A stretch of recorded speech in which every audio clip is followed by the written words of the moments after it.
Channel को share कीजिए, subscribe कीजिए और बेल आइकन दबाना ना भूलें और देखिए खबर हर मिनट की। हर साल की तरह इस साल भी रिपब्लिकन पार्टी ऑफ इंडिया अठवले गठ की ओर से युवा अध्यक्ष कमल उज्जैनवाल और नेहा कमल उज्जैनवाल इनकी अध्यक्षता में दही हांडी का उत्सव बड़े ही हर्षोल्लास के साथ मनाया गया। उल्लासनगर में सबसे बड़ी दही हांडी का गौरव शिवनेरी गोविंदा पथक ने जीता है और 4,44,444 रुपये का इनाम देके ट्रॉफी देकर उनका सम्मान किया गया।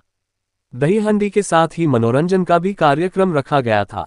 यह कार्यक्रम उल्लासनगर के कैंप नंबर 3 के कामगार अस्पताल के सामने रखा गया था और इस बार अंबरनाथ, बदलापुर, शहाट, कल्याण, डोंबिवली यहां से आए हुए गोविंदा पथकों ने 5, 6, 7 थर लगा के सम्मान सर गोविंदा पथकों का सम्मानित किया गया। कार्यक्रम में शामिल उल्लासनगर महानगर पालिका के पूर्व उप महापौर, रिपाई के जिला अध्यक्ष भगवान भालेराव, महाराष्ट्र राज्य सिंधी साहित्य अकादमी के महेश सुखरमानी, राष्ट्रवादी कांग्रेस पार्टी के जिला अध्यक्ष भरत गंगोत्री, युवा अध्यक्ष रोहित गमलाडू, युवा नेता आकाश सोनवने, रिपब्लिकन पार्टी के कई पदाधिकारी बड़ी संख्या में उपस्थित थे। Siddharth Mokle, G20 news, Ulhasnagar.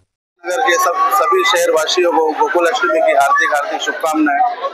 मैं मेरी पूरी टीम की तरफ से, मेरे रिपब्लिकन पार्टी ऑफ इंडिया की तरफ से पूरे उल्लासनगर शहरवासियों को गोकुल अष्टमी की हार्दिक शुभकामनाएं दे रहा हूं।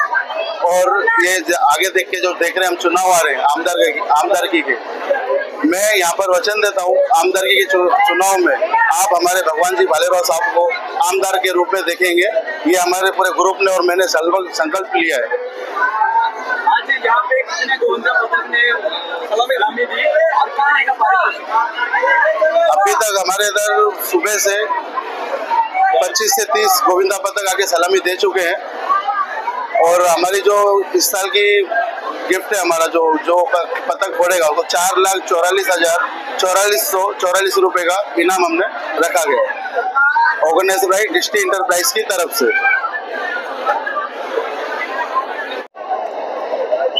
रिपब्लिकन पार्टी ऑफ इंडियाचे युवा अध्यक्ष कमल उज्जैन यांच्या आयोजनातून दरवर्षीप्रमाणे या वर्षी दहीहंडीचा कार्यक्रम मोठ्या प्रमाणात साजरा होत आहे। गोविंद पथकाला कुठल्या गोविंद पथकाने जखमी होऊ नये यासाठी आमच्या मंडळाने काळजी घ्यावी आणि जनतेचा उत्साह गोविंदांच्या बाबतीत हमेशा पुढे असतो। तशीच ही यावेळेस बघितलं आपण, रस्ता पूर्णपणे बंद आहे आणि चांगल्या पद्धतीने दहीहंडीचा उत्सव साजरा होत आहे। उल्हासनगर शहरातील सगळ्या नागरिकांना आणि देशातील सगळ्या नागरिकांना गोपाळ काळाच्या मी हार्दिक शुभेच्छा देतो। असेच तरुणांनी भविष्य काळामध्ये पुढे जाऊन सहकार्य करावे आणि चांगल्या पद्धतीने गोपाळ काळा साजरा व्हावा, दहीहंडी उत्सव साजरा व्हावा अशी शुभेच्छा देतो आणि ते सांगतो।